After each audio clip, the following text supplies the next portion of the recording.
Viajemos un poco en el tiempo, más específicamente al año 2012. En este año, en un sitio web japonés llamado Yosetsuka ni Naro, en español se traduciría como Vamos a ser novelistas, un genio en la vida llamado Tapei Nagatsuki publicó el primer capítulo de su nueva novela, la cual se llamaba Re:Zero Kara Harimetsu Isekai Seikatsu, o también llamada simplemente como Re:Zero. Lo que jamás esperaba Tapei es que ese día había creado una de las franquicias más populares de todo Japón y el mundo entero. Logró vender millones de copias vendidas de su novela, logró que adaptaran su novela al anime y al manga, además de que creó una comunidad de millones de fans a lo largo del mundo, que se enamoraron de esta hermosa historia. Hola, ¿cómo están? Yo soy Brian y en este video te voy a contar toda la historia de la franquicia de Re:Zero, desde sus comienzos como una novela ligera pasando por su adaptación al manga, para luego hablar de su adaptación al anime, y ya para el final voy a dar mi opinión sobre esta franquicia en general. Así que les recomiendo que se queden hasta el final del video para no perderse absolutamente ningún detalle. Y sin más dilación, empecemos con esta increíble historia.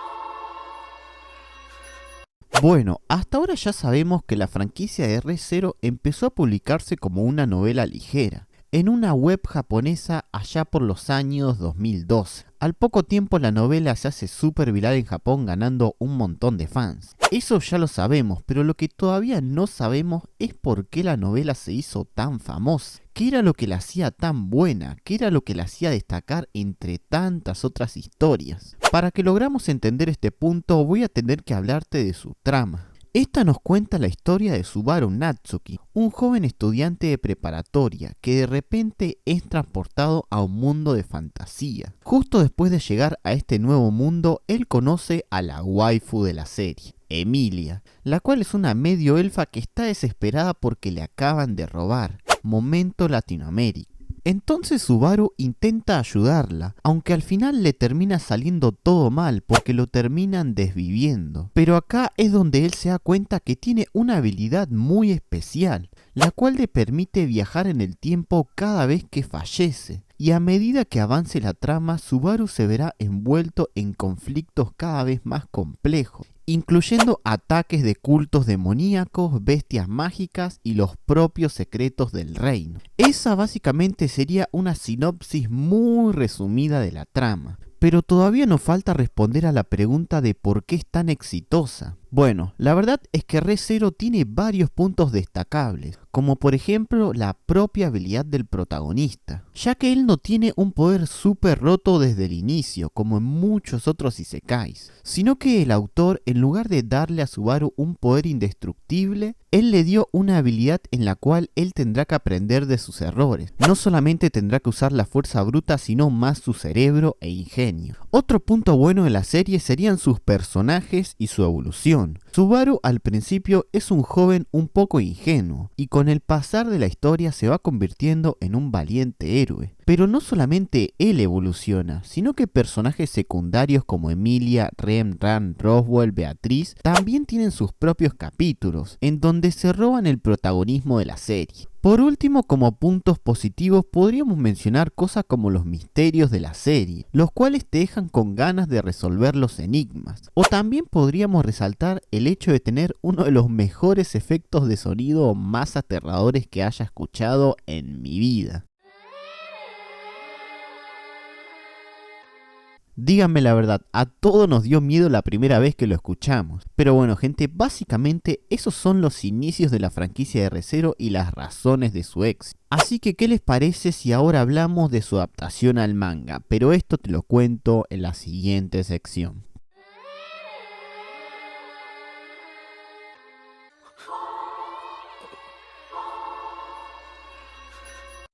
Ahora llegó el momento de explicar la situación del manga, y déjenme decirles que es todo un quilombo difícil de entender. ¿Pero por qué estoy diciendo esto? Bueno, para que me entiendan todos, empecemos por el principio. El manga de Re:Zero actualmente adapta hasta el arco 5 de la novela ligera, Pero la cosa es que cada arco es una adaptación independiente uno del otro. ¿A qué me refiero con esto? Me refiero a que cada arco se publica en una revista diferente y cada editorial suele recurrir a sus propios ilustradores habituales. Esto significa que cada arco de la historia está dibujado por una persona diferente. Acá no hay solamente un dibujante que haga todos los dibujos, como en la mayoría de los mangas, donde solamente hay un autor y él se encarga de hacer todo. Acá cada artista dibuja los capítulos a su estilo, como por ejemplo las imágenes que están viendo en pantalla. Estos son los dibujos del arco 1 y miren la diferencia con los del arco 2, se nota mucho la diferencia. En mi opinión personal esto no me gusta para nada, porque siento que cambiar de estilo de dibujo de un capítulo para el otro medio que te desconecta de la historia.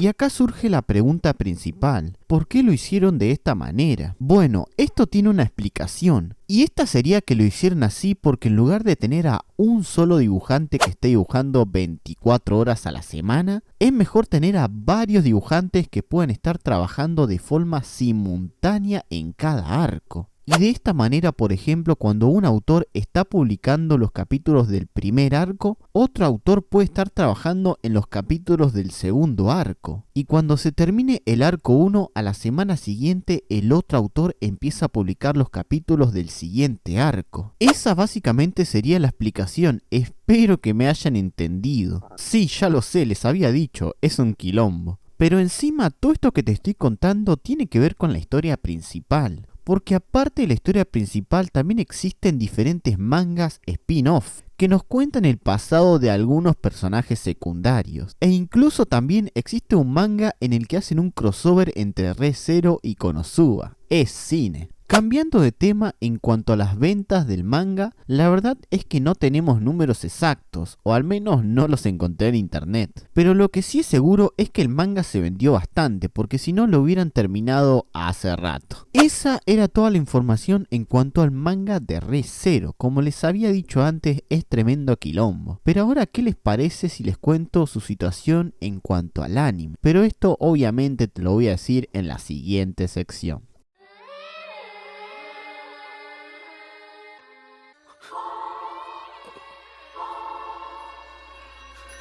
Ahora llegó el momento de explicar la situación del anime, y para esto vamos a tener que viajar un poco en el tiempo, más específicamente al 2015, año en que se anunció la adaptación de Re:Zero al anime, a cargo del estudio White Fox. Y con esta noticia el hype de la gente voló por las nubes, ya que en ese tiempo la novela ligera estaba consolidada como una de las más populares de todo Japón, y no tuvo que pasar mucho tiempo hasta que se estrenó la primera temporada. Más específicamente, esto fue al año siguiente, en el 2016. Esta constó de 25 episodios, adaptando los primeros 9 volúmenes de la novela, cubriendo los 3 primeros arcos: el encuentro de Subaru con Emilia, el evento de la mansión Roswell y el enfrentamiento con el culto de la bruja en la capital real. Y luego para la segunda temporada tuvimos que esperar un poco más específicamente se estrenó en el año 2020. Esta se dividió en dos partes con 13 y 12 capítulos para formar un total de 25. La primera parte empezó el 8 de julio y terminó el 30 de septiembre del 2020.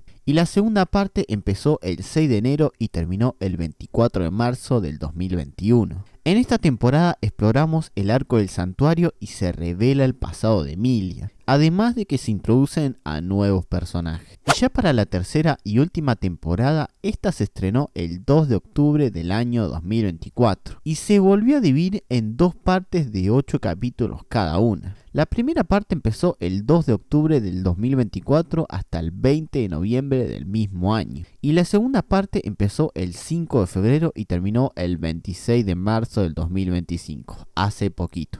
Pero la cosa no solamente se queda acá, ya que se confirmó una cuarta temporada. Pero déjenme decirles, mis queridos amigos, que van a tener que tener mucha paciencia, porque ni siquiera confirmaron la fecha de cuándo se va a estrenar. Pero lo que sí podemos confirmar con esta noticia es que todavía tenemos Re:Zero para rato. Ya para terminar el video me gustaría comentarles mi opinión de esta serie en general, así que vamos a eso.